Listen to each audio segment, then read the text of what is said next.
आज बात करते हैं अपनी ज़रूरत की। जबकि ज़रूरत अपनी है तो दूसरों को नहीं, खुद को ही देखना पड़ता है। किसी ने कुछ खरीदा, आपको अपनी ज़रूरत पता है, फिर भी आप दूसरों को देखा देखी खरीदे जा रहे हैं। इसका मतलब क्या है? आपकी शॉपिंग हैबिट ही बैंड वैगन इफ़ेक्ट कहलाती है। फिर आप बिना कुछ सोचे समझे दूसरों की तरह खरीदारी और खर्च करना चाहते हैं। अक्सर जब हम अपने से अधिक संपन्न किसी व्यक्ति को देखते हैं तो बड़ों की बताई उस कहावत को भूल जाते हैं कि जितनी चादर हो उतने ही पैर फैलाइए। हम अपनी चादर को भूलकर वो सब करने लगते हैं जो दूसरे करते हैं। उसने ऐसा टीवी लिया, घर लिया, काश हम भी ले पाते। फिर ये जो काश वर्ड होता है ना, ये हकीकत में बदलने के लिए हम उनकी देखा देखी चीज़ें खरीदने लगते हैं। जानकारों की भाषा में देखा देखी खर्च करने की आदत को बैंड वैगन इफ़ेक्ट ही कहा जाता है। इसमें आप बिना कुछ सोचे समझे दूसरों की तरह खरीदारी और खर्च कर लेना चाहते हैं। देखा देखी खर्च करने की यह आदत आपको मुसीबत बढ़ाने में काम आती है। आपको बैंड वैगन इफ़ेक्ट कितना घातक हो सकता है ये आप समझ भी नहीं सकते। अक्सर महिलाओं की ही ये आदत होती है कि वो एक को देखकर दूसरी महिला क्या कर रही है ज़रूर फॉलो करती हैं। पूरा सच ये भी नहीं है, क्योंकि आमतौर पर महिलाएं पुरुषों की तुलना में कम खर्चीली मानी जाती हैं। अब सवाल ये उठता है कि ये बैंड वैगन इफ़ेक्ट वाली शॉपिंग होती क्या है? कहीं आप खुद को शॉपहोलिक यानी खरीदारी की शौकीन मानती हैं या नहीं? इसका जवाब है कि यदि आप खरीदारी को जायज़ ठहराने की भरपूर कोशिश करते हैं, फिर चाहे आप गलत ही क्यों ना हो, आप इसकी चपेट में ही माने जाएंगे। अब बात ये आती है कि किसी विशेष उत्पाद या ब्रांड पर खर्च कर रहे हैं आप, जो अगर उससे बेहतर विकल्प बाज़ार में मौजूद हैं तो भी आप नहीं लेते, क्योंकि किसी ने आपको बता दिया उस जगह से ये बहुत अच्छी मिलती है और आप वहीं जाते हैं। अगर आपको एक एग्ज़ाम्पल दे, उदाहरण, तब समझेंगे। सपोज़ करिए आपको 10,000 की कोई चीज़ आपको पता लगती है, लेकिन आपका बजट जो है 8,000 का है। अब 8,000 के बजट में आपको अगर 10,000 में आपको 10% का डिस्काउंट दे के भी कोई शॉपकीपर आपको वो चीज़ लेने को बोलता है, इट मीन्स आपका 1,000 का लैप्स कर देगा। मीन्स आपको 9,000 देने हैं, पर आपका बजट क्या है 8,000, लेकिन आप फिर भी वो ख़रीद लेते हैं। इसका मतलब आप अपने बजट से ज़्यादा जाते हैं, मतलब अपनी चादर जो है उससे अधिक पैर फैला देते हैं। मीन्स यही आदत आपकी बैंड वैगन इफ़ेक्ट कहलाई जाती है। खरीदारी के लिहाज से देखें तो प्राचीन काल से महिलाओं और पुरुषों की खरीदारी की आदतें अलग रही हैं। आप अपने घरों और आसपास ही देखें तो ये अंतर आपको साफ दिखता है।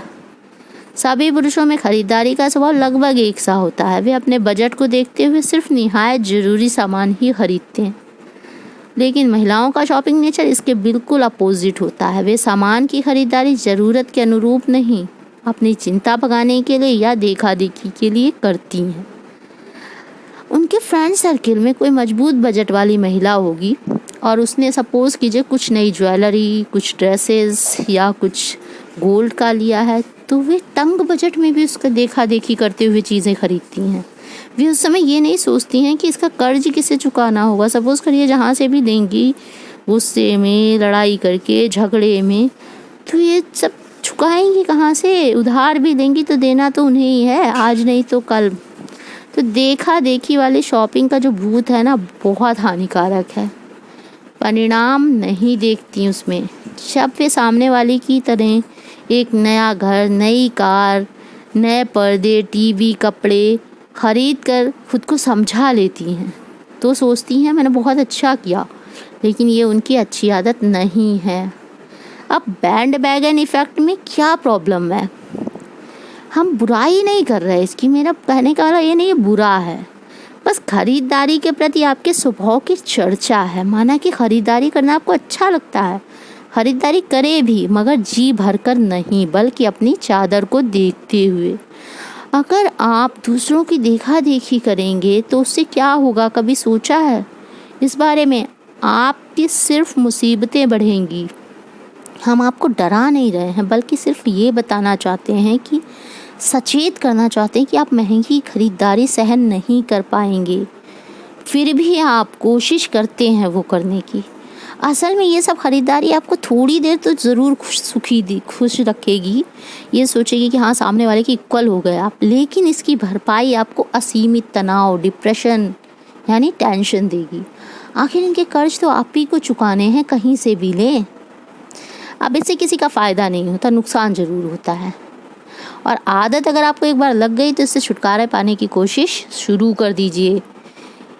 आपकी यही शॉपिंग हैबिट बैंड बैगन इफ़ेक्ट है, यानी इसमें दूसरों जैसी शॉपिंग महत्वपूर्ण होती है। फिर आप दूसरी कोई बात ही नहीं सोच पाती है, यूँ कहें आप बिना कोई दूसरी बात सोचे दूसरों को ही कॉपी करने लगते हैं। बैंड बैगन इफ़ेक्ट का दुष्परिणाम आप पर पड़ता है। यह आदत आपसे फिजूल खर्च करवाती है। इसकी भरपाई कई बार चिंता, तनाव, मानसिक बीमारियां लाती है। इससे बचने के लिए आपको ज़रूरत और शौक़ के बीच अंतर पैदा होना चाहिए। पॉइंट को नोटिस कीजिए, ज़रूरत और शौक़। जब आप यह अंतर जान लेंगे तो फिजूल खर्ची नहीं करेंगे। इसके लिए आपको मन में यह दृढ़ संकल्प करना होगा कि जब तक ज़रूरत नहीं होगी आप सामान नहीं खरीदेंगे। अब सुख की असलियत क्या है? दूसरों को कॉपी करना, शॉपिंग करना गलत नहीं है, मगर बैंड बैगन इफ़ेक्ट के नुकसान ज़्यादा हैं। आप दूसरों की खरीदारी की नकल ही करते रहेंगे। कमाई के लिए उसने मेहनत की होगी, वो खरीद रहा है, कई तरह के नुकसान झेले होंगे। हर किसी को कमाई विरासत में नहीं मिलती।